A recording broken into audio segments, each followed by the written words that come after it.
ขั้นตอนในการเฮ็ดแกงปลาเนาะอาจจะเป็นปลาน้ำคลองหรือว่าปลาทั่วไปเนาะเราต้องจีต้มในใดเนาะเราก็เอาอันนี้ก่อนจีแนะน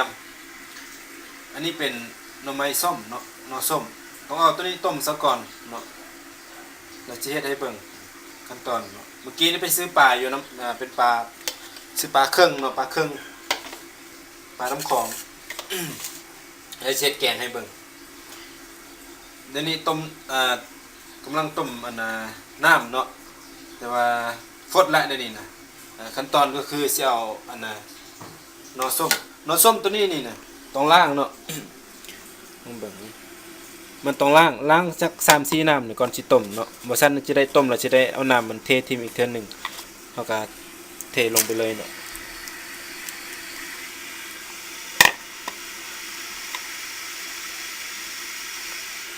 แล้วก็ตามด้วยเอาเกลือใส่ลงไปเลยได้เลยเนาะเกลือเนี่ย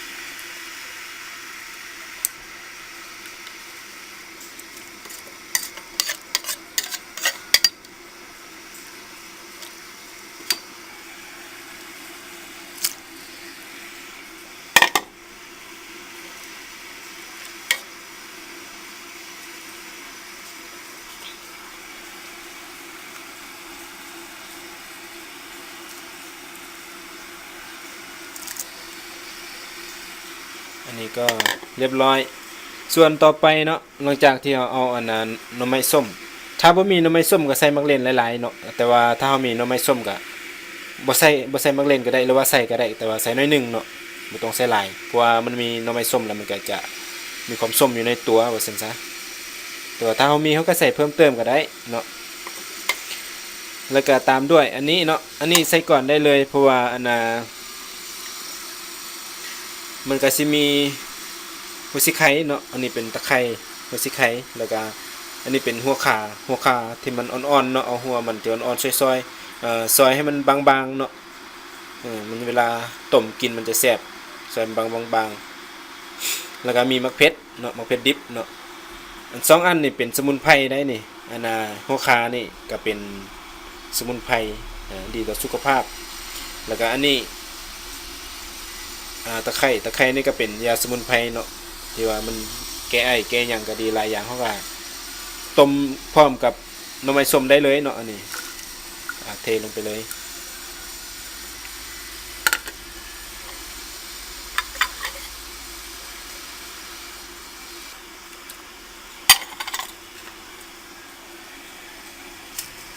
เรียบร้อย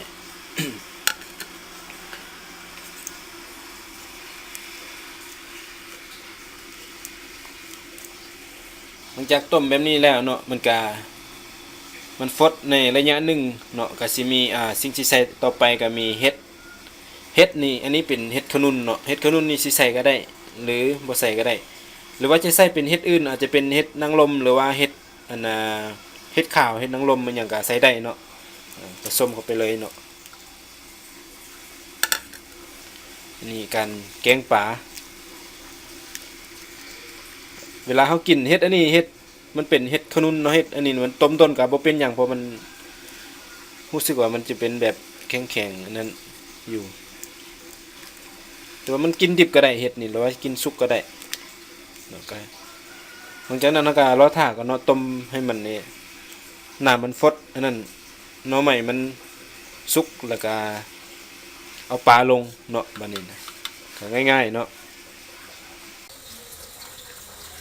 หลังจากที่เราต้มหน่อไม้ให้มันหน่อไม้ส้มเนาะให้มันสุกตอนนี้มันสุกแล้วเรียบร้อยแล้วเนาะก็เอาอันนี้ลงไปเลยเอามักเล่นเนาะต้มมักเล่นเลยหลังจากที่หน่อไม้ส้มสุกเอามักเล่นเนาะอันนี้เป็นมักเล่นที่ว่าที่ใส่ลงไปเนาะเทลงไปเลย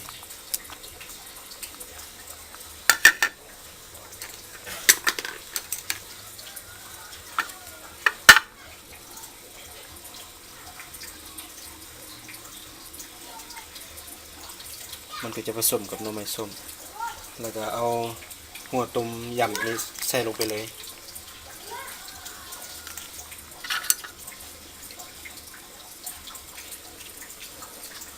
หลังจากที่เอามักเล่นลงนะครับบ่ต้อง เอาไว้ดนแล้วก็เอาปลาลงไปเลยเนาะถ้าเอาดนนี่มันจะเละมันจะบ่แซ่บเนาะ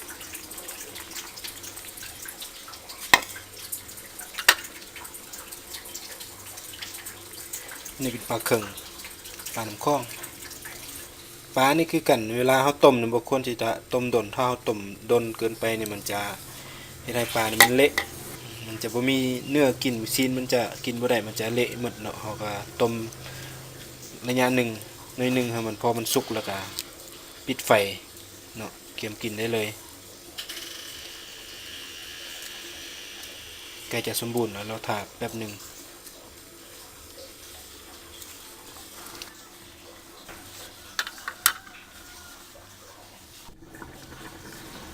อันนี้เป็นขั้นตอนสุดท้ายเนาะก็มันเบิ่งสภาพหน้าตามันจะเป็นแบบนี้เอาผักหอมลงเนาะผักหอมก็สิมีเอ่ออันนี้เป็นผักซีแล้วก็จะมีผักหอมแป้นเนาะอันนี้เป็นผักหอมแป้นแล้วก็จะมีผักบัวกับผักเทียมเนาะใบผักบัวกับผักเทียมผักหอมบัวเนาะก็เทลงไปเลยนี่ก็เป็นขั้นตอนสุดท้าย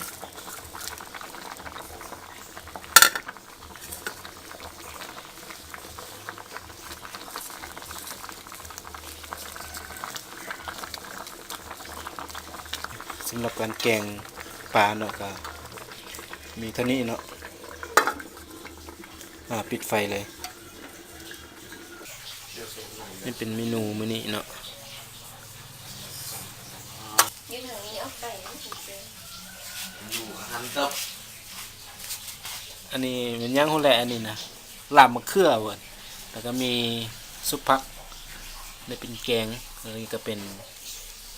แกงปลาอันนี้เป็นแจ่วเด็ดอันนี้ ก่อนเข้าไปเลย รถสบายดีวันนี้จะมาโซอาหารลาวเนาะอันนี้เป็นผักข้าวของเราสำหรับมื้อนี้เนาะ วันนี้ให้เพิ่นกินผู้เดียว มาเริ่มตัวนี้เป็นแจมมะเขือโอ้เป็นผักไว้เนาะตัวนี้เป็นซิมือของเจ้าของเองลองเบางที่แซ่บบ่แซ่บคักอยู่แต่ว่านึงบ่หมดเด้อเนื้อเผ็ดทำเจ้าของเฮ็ดแล้วก็แซ่บรสแซ่บคักเนาะจอมเครื่อง แม่กิน มา เลย ดอก แม่กินเดียวกันเลย ตัวนี้ กินไปเลยอยู่ที่ไทยให้ คนลาวเรากินแก้วมันต้องมีแกงนี่แกงต้มปลาน้ำข้องเนาะใส่หน่อส้มโอ้ยเบิ่งหอมเบิ่งกลิ่นหอมคักโอ้ยส้มแดงนิดหนึงเป็นแตงนัวครับสามกันตัวนี้เป็นซุปผักชิมือข้างหน้ามันเนาะใส่มังงาใส่มะเขือแดงนิดหนึงเดี๋ยวลองเอาแซ่บอาหารลาดทั้งหมดเราแซ่บไม่ได้แซ่บทั้งหมดเนาะตัวนี้เป็นแจ่วฮิตเลยเนาะใส่น้ำซีอิ๊วใส่ผักหอมตัวนี้เป็นตัวนี้แกงปลาตัวนี้เป็นแกงเครื่องในเนาะเป็นงัวแกงควายใส่น้ำเปรี้ยวโอ้ยคมขัดกันในคอตัวนี้เป็นหมกปลาใส่หน่อส้มเนาะโอ้เม็นน้ำหมักเลยลองบ้างโอ้ตัวนี้คักปลาหมูลองมาจะมะเขือครับสำหรับอาหารเลยนะ กิน ป้าแอมเนี่ย เริ่มเลยเดี๋ยวนี้นะ เห็นแล้วน่ะทุกคน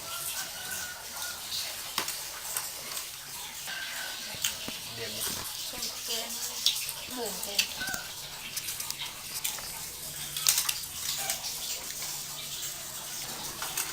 ชนะเลยนะ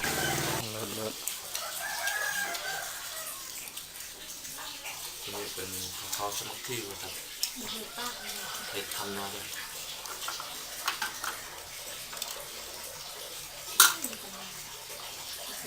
ตัว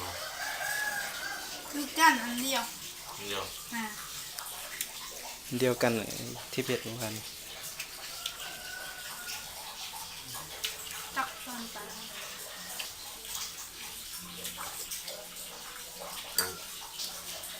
งานกะแล้วครับเราห้างงานนะหมด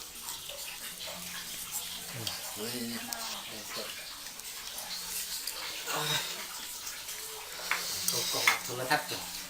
แทนแล้ววันนี้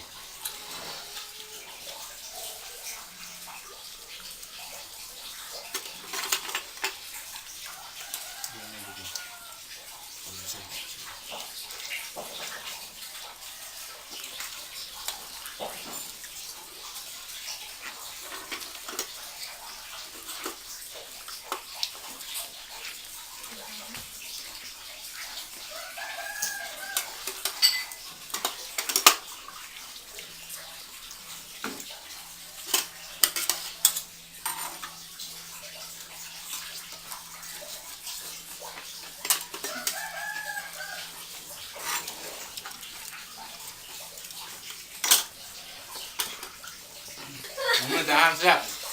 แซ่บก็ลงสุกหันเด็ดหันแซ่บแกงป่าตามข้องปลาเครื่อง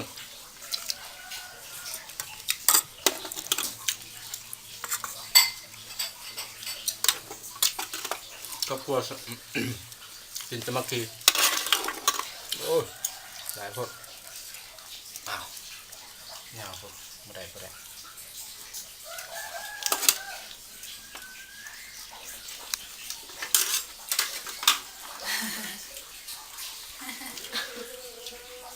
มันไม่ ไปกินมาไปทาย ซึกแล้ว